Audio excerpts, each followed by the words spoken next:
we'll show Dubai in all its magnificence. We'll tell you about all the new and interesting things launched in this city for the last couple of years. And of course, some exclusive stories. Well, no more teasers. Let's watch big episode from Dubai. Over the past several decades, Dubai has increased in size and area several times. It grows up to the skyline like a bamboo grove, doing it so fast that Google Maps can't keep up with the pace to add new places. Now, Dubai looks like a large, continuous construction site where work goes without stopping on day and night. These guys work like hell. Statistically, every fifth lift crane in the world is located here in Dubai. So just in case you're a crane operator, I believe I've just found a job for you. You get a feeling that the local authorities just don't know what the word impossible means. See, this is the Dubai Water Canal. 2.5 years ago, this canal didn't even exist. The site was full of some buildings and traffic junctions. But all this construction were very quickly demolished. The canal was dug, the ferry was launched on it, and now it is an additional way to get around the city. Now it all looks like this. A bit later, we'll see how it all looks at night. Believe me, it's worth seeing. Over the past 20 years, 1,344 high-rise buildings have been built here. Of course, it's fewer than in Hong Kong and fewer than in New York. But just wait for it. In Dubai, real estate property price is steadily growing. Apartments here were bought by Madonna, Roger Federer, the Beckham family, and Michael Schumacher. I'll show you his villa later. Yeah, I was driving my car in Dubai. I was just stopped in the traffic light, and the car next to me was inside the car was Angelina Jolie and Brad Pitt. Well, Brad Pitt and Angelina Jolie also own real estate here. However, apartments don't come cheap here. The price for a 3-bedroom apartment starts from $500,000. Nowadays, Dubai is a super modern, technological, and expensive city. But it wasn't always the case. This is the main street in Dubai. It looked this way 27 years ago. And this is how it looks now. We all know the reason why Dubai turned from this into this very well. It's oil. In the 1960s, oil deposits were found here. By the way, they were not very large if compared to neighboring Abu Dhabi. Western investors came to the country and started to build oil wells here. And the dwellers of a small port city with a population of 20,000 people who cooked food on fire and lived mostly in tents figuratively switched camels for cars. The construction and development of Dubai started. It all happened largely due to this man, Sheikh Zayed. Of course, without oil, we'd hardly ever seen Dubai the way we see it now. But the local government's merit is not just in the successful coping with Western budgets. Let's play a really simple game. You'll have to guess the number shown on this card. The question will be simple as well. How do you think? What percentage oil production takes in Dubai's economy? Think about it. I'm pretty sure that 99% of you will never guess the right answer, cause oil production in Dubai's economy takes only 5%. And the production is decreasing each year. In 5 to 10 years it will be less than 1%. But tourism,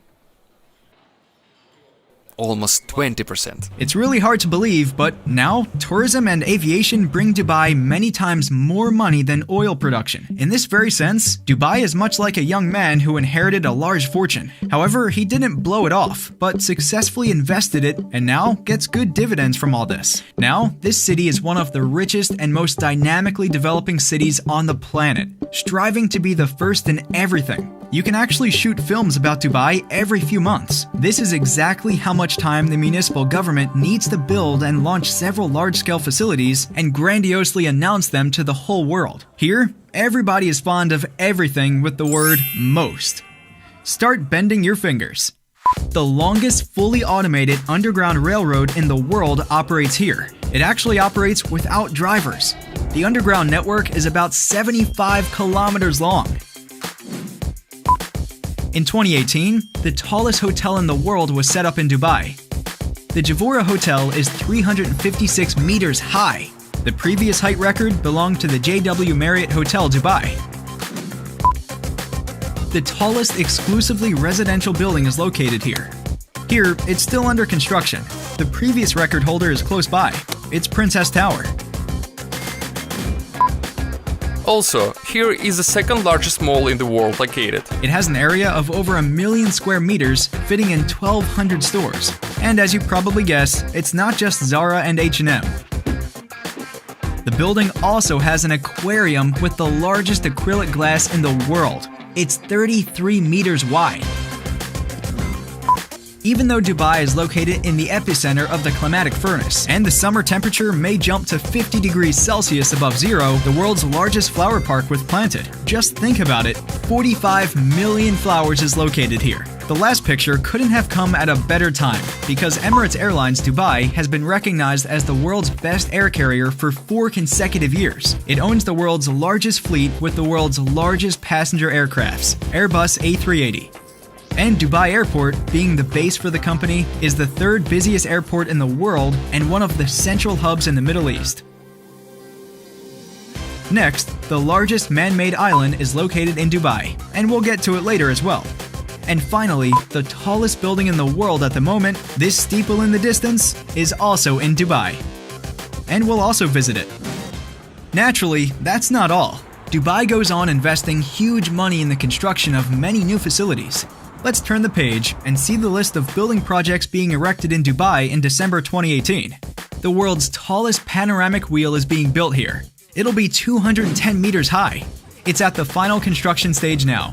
This building, shaped like a crescent, is the Museum of the Future, which is planned to open in 2019. Its construction cost is about $200 million. And finally, this is already funny, but another world's tallest architectural structure is being built here, Creek Tower. This tower with a restaurant and an observation deck on top will become more than 100 meters taller than the Burj Khalifa. They promised to build it in just 3 years. And you know, for some reason, I believe them. In addition to building record holders, Dubai attracts many visitors with its inconceivable unnatural wealth and sparkling luxury. The underground trains, for example, have special cars for gold card holders. People madly adore gold here, and one of the most famous local attractions is the gold market. You can find a lot of expensive jewelry here. Rolex watches. This particular model costs $30,000.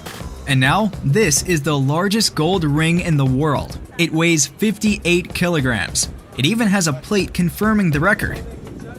Another sign of wealth in Dubai is, of course, the fact that everyone here adores cars. It's hard to believe now, but in 1968, Dubai had only 13 registered cars. Now, the situation has changed a bit. Dubai, with its population of 2.5 million people, has more than 150,000 registered cars. And it's also important to say what kind of cars they are. Dubai can compete with any city in the world by the number of elite car industry products. Supercars are bought here very often. Consequently, the number of brand car dealers goes beyond all conceivable and inconceivable bounds. You don't have to order and wait for something. You come to a car dealer, buy a Ferrari, a Porsche, or even a Bugatti, and get Honda as a change. If you think that only men drive cars here, that's not true. There are also little pink Jeeps and BMWs, and even Hummers for Barbies. However, the most incredible thing is not that. Vanity license plates are more expensive than the most luxurious cars in Dubai. This Bentley Bentayga has the license plate worth several $1 million roughly.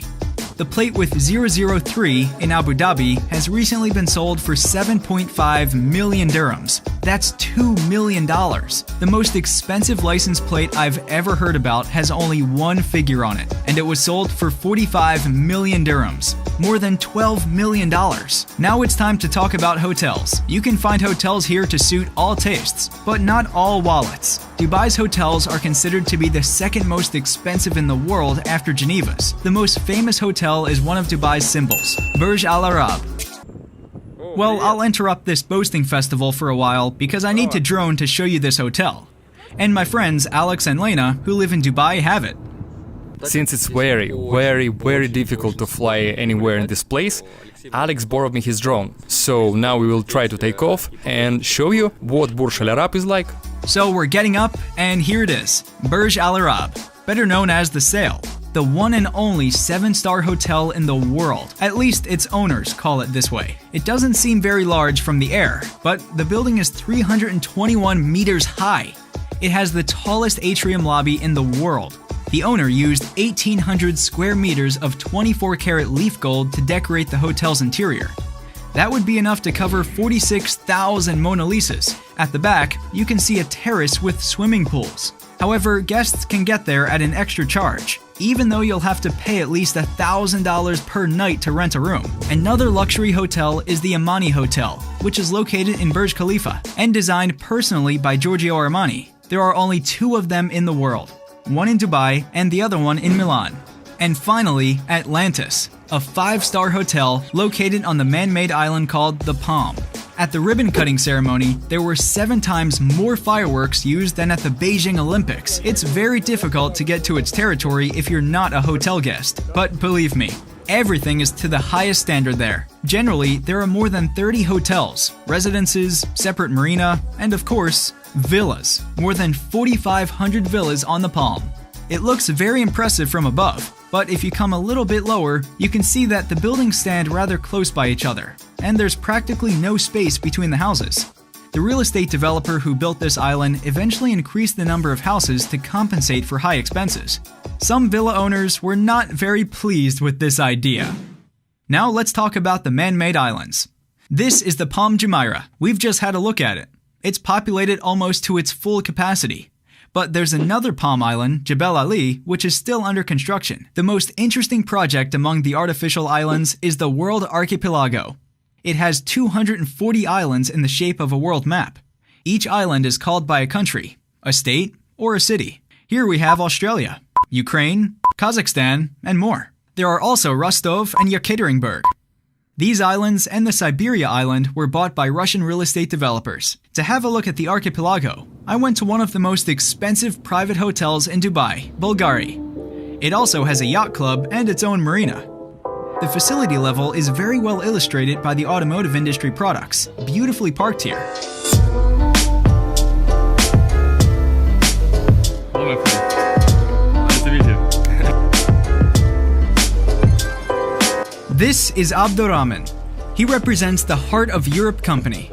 They own several islands of the archipelago of the worst. We took all the European islands. Arabian? European islands. European islands. Yeah. Germany, Sweden, Switzerland, St. Petersburg. We have St. Petersburg, Venice, and the main Europe island. St. Petersburg as well. Yeah. The heart shapes look like the heart shape.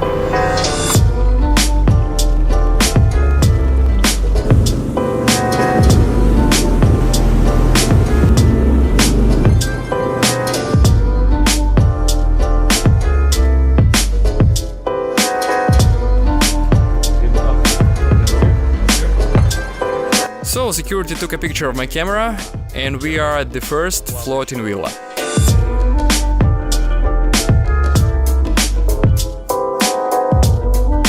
This thing will hold 7 people, and if necessary it can be taken away and turned into a swimming pool.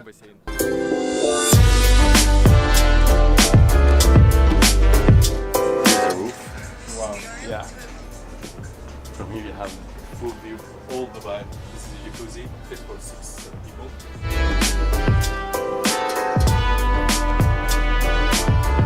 Jacuzzi with a transparent floor, it's a wrap. You are lying here and someone from below sees your flat ass. Well, you know, like a cat on the glass.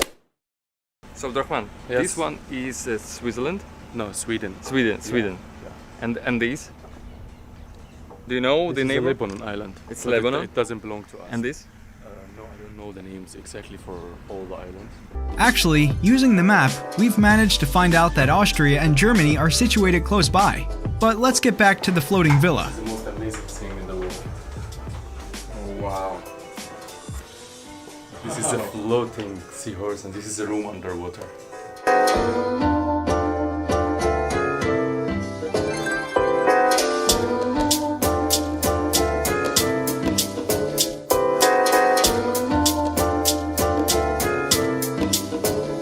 It's just a hit.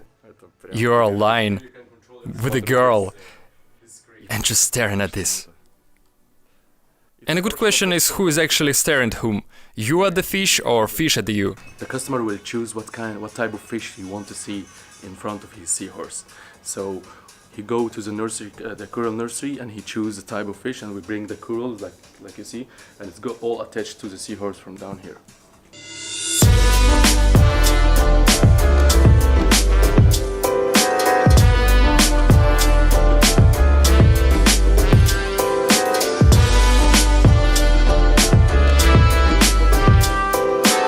Once we had a shooting in similar hotel in Zanzibar, but here everything is made in a more modern manner, fancier, and this hotel is much more comfortable. And you can choose the fish, just mind-blowing. Is this villa for selling? Yeah, it's for selling. selling. Yeah.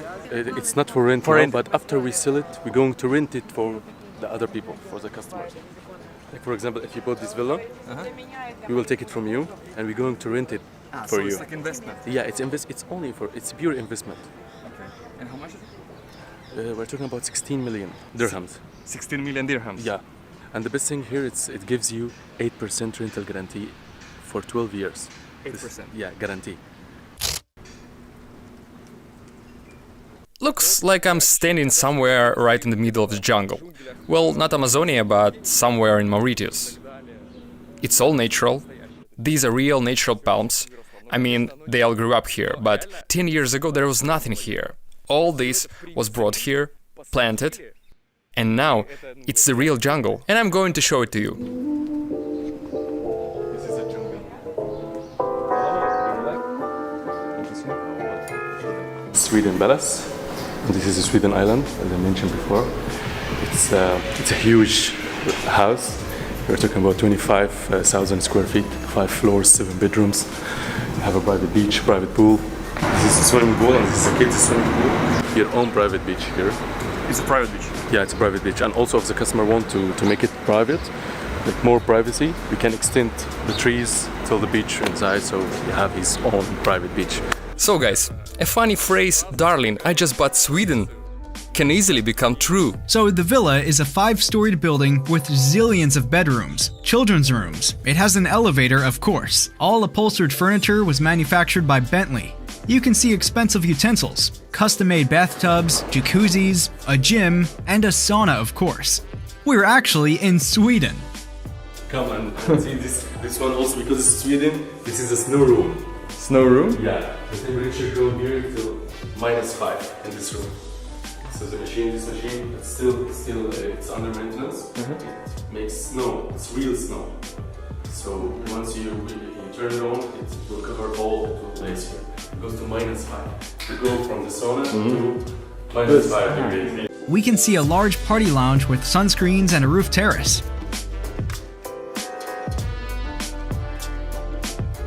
From this place, you can see the islands which are being built close by. This, for example, is Michael Schumacher's, and just a stunning view of Dubai. A tricky part of this bowl of cherries is that you live on an island. You have that ordinary island life with birds chirping, palm trees growing, things like that. But at the same time, you are 15 minutes away from Dubai with its nightlife in full swing, multiple bars and restaurants. That's if you live in Bali and have an instant teleport to New York, and that's really cool. Well, all that's left for me to do now is to mark that such a large villa will cost you 75 to 90 million dirhams, and that's around $20 million. After all seen, I had to urgently cool down my greed a bit, and so I went down, or actually up, into the Tube Railroad. The next station is Burj Khalifa. Before we conquer this tower, let me tell you a bit about it. We can see this skyscraper from almost any point of Dubai, and when the weather is good, it can be seen even from a 95 kilometers distance. The Burj Khalifa is 828 meters high. It is so high that the Eiffel Tower seems to be a 5-storied block of apartments in comparison with it. The Burj Khalifa has the highest elevator in the world, going up for 140 floors at a breathtaking speed of 10 meters per second. In fact, it's a real engineering marvel. Just imagine what water pressure should be in the pipes to push the water up here and get it, say, into a toilet at the viewing deck located at 500-meter height. During my TV career, I've been to more than 10 observation decks on skyscrapers in different corners of the world.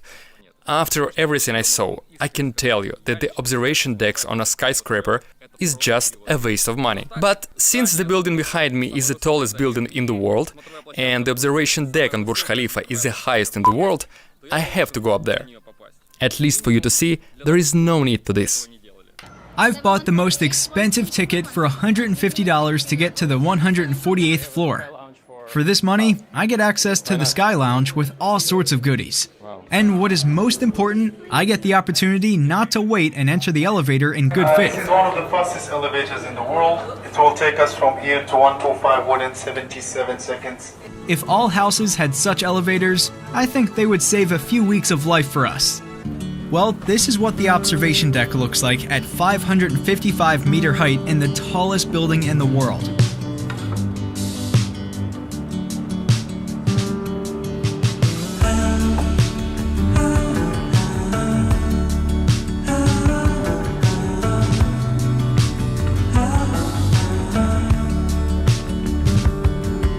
It's very cool to stand on the tallest building in the world, but unfortunately, it won't remain the tallest for long. Yes, in Saudi Arabia, the construction of Jeddah Tower is in full swing, and it will be taller than the Burj Khalifa. In fact, it will be more than 1 kilometer tall.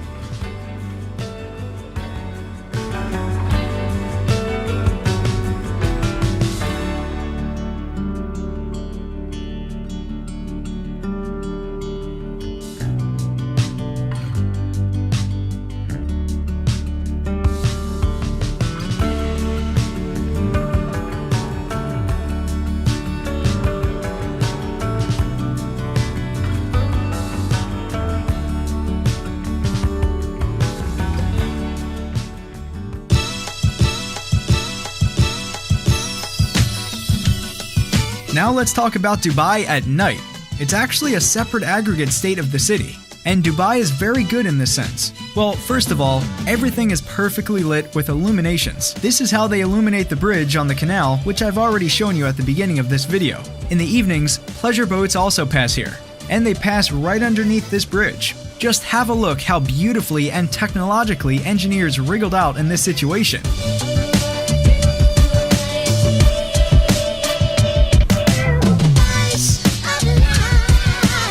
Dubai hosts lots of open-air parties, but the most important hullabaloo takes place at the central evening show, of course, the Dubai Fountain Show. This event is huge, spectacular, and what is most important, it's free. Not to waste your time, I offer you to view the fast-forward version.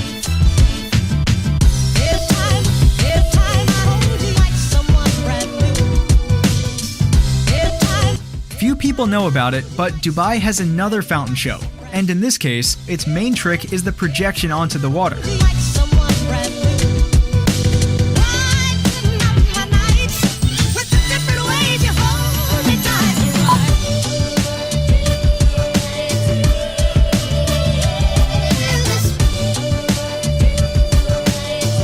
And then something happened. Something that you can call the fountain show number 3. The water opened up, the LEDs lit, the smoke was released, some streams started flowing, and everything came to a quick end.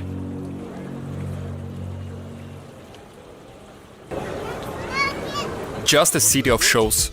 But not just the city of shows, it's also a city of views.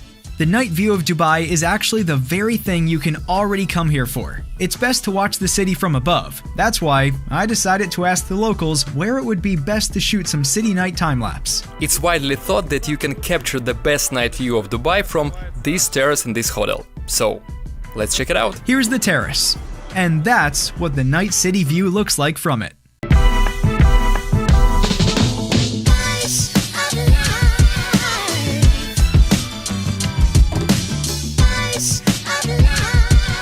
I believe it's probably one of the best terraces in Dubai for several reasons. First of all, it's opened. I've already checked several other rooftops and they all are closed, and that's not so cool. Secondly, the prices here are actually fair. You can have a dinner, drink or glass of wine and enjoy the most soulful night view of Dubai.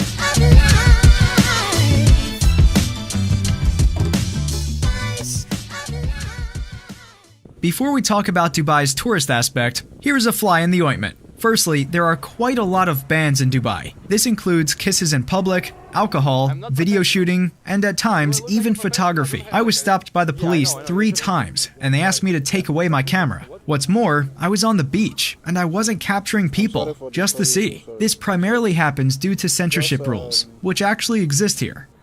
It's better not to button here with the camera. It's better to capture everything with a mobile phone, and the official body has just confirmed that censorship does exist in Emirates. In general, what about stories which are concealed? Absolutely, yes. It's like you're trying to find some news, recent, like bad news, and you can't find it. And why do you think they are doing this? Well, because the government defines the city as safe, the city of happiness. But it's safe. It is safe, of course, but accidents do happen. Fires happen, and in order to not intimidate people that something may eventually happen to them here, they hide this information. Alex, where are we going? We're going to a new polo resort. It was set up just 2 years ago. It was built right in the sand, but the landscaped area is simply amazing. Let's deviate a bit. Dubai is considered to be one of the hottest cities in the world. It's very exhausting to stay outside in summer. That's why even bus stops are equipped with air conditioning systems. So if something grows here, it must always be watered. Now have a look at that! A private polo complex built just amidst the sands.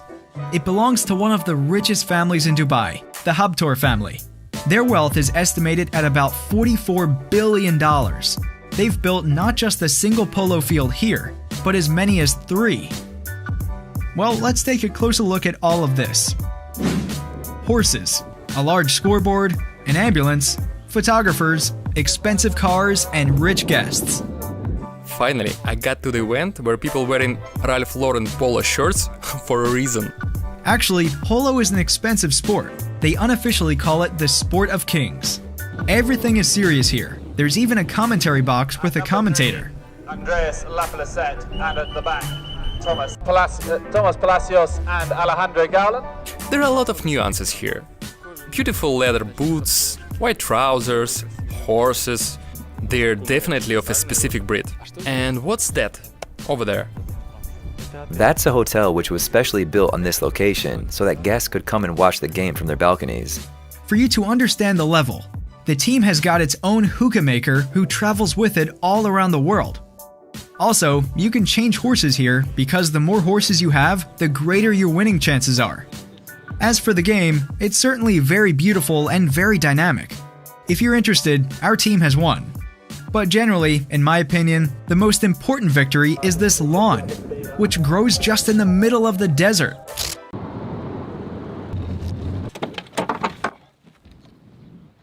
We are in the middle of the desert. And you don't expect to find here any bodies of water. But here it is.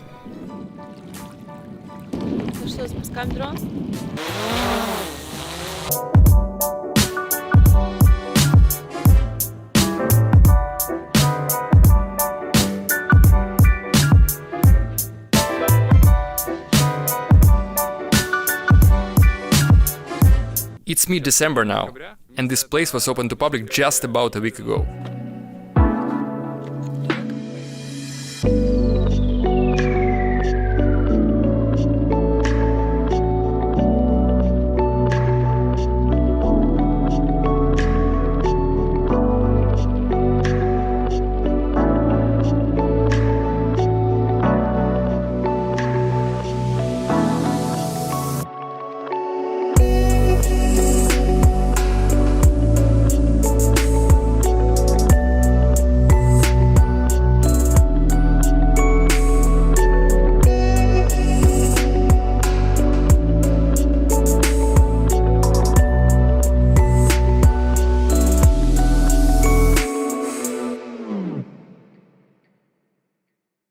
It's time now to show you why Dubai is good from the tourist point of view and what interesting landmarks have opened up here over the last year or two. Firstly, the Dubai frame was opened here. That huge frame over there, which is presented as the largest frame of the world. That's logical, we're still in Dubai. It's really huge, enormous, 150 meters tall. In mid-October 2018, a new beach called Le Mer appeared here as well. Some tourists have already taken a fancy to it. The beach turned out to be very modern. Some places look like Miami, and some look like Los Angeles. Another new area in Dubai is Al Seef. The most important perk of this area is that I personally develop a feeling I'm somewhere in London because there are very look-alike skyscrapers in front of me, and the general style is absolutely European here. Let's speak clear. Certainly, Dubai copies many of the world's architectural landmarks. Here's Big Ben, almost a perfect copy. A new hotel, which is just being built with a ship on its roof, surprisingly resembles Marina Bay Sands in Singapore. All this is done mainly due to the city's cosmopolitanism, but also because Dubai virtually has no architectural history of its own. However, it can definitely be created now, and the Dubai people are successfully doing it. Al Seef area has an authentic port town, built as a reminder from what actually Dubai once grew up. I would like to tell you that people here try their best in many things. What I mean is that even a sign showing the place for prayer is scrapped to look like antique. You don't have the feeling that this is all created by designers. It feels like this is a true old Arabic city. Well, it turned out to be convincing. I believe it. And finally, Dubai's fashionable district, Marina. One of the coolest yacht marinas in the world, which they promise to make the largest soon. And the next patch for skyscrapers, although there are already more than 200 of them here, Marina is like a standalone city, as if the laws of the rest of Dubai don't work here. Girls wear rather short dresses, and everything is calm and looks sporty. In other words, it's good here.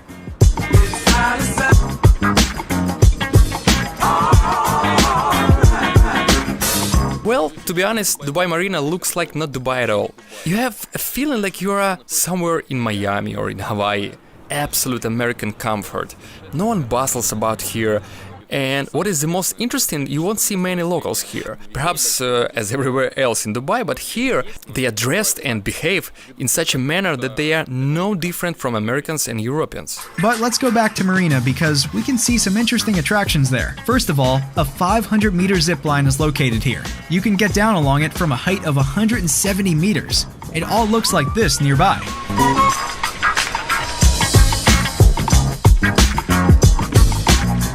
And you can jump with parachutes right above Marina. A tandem jump starts from $460. And if you think the customers are few here, just have a look. These guys even have their own runway in the area.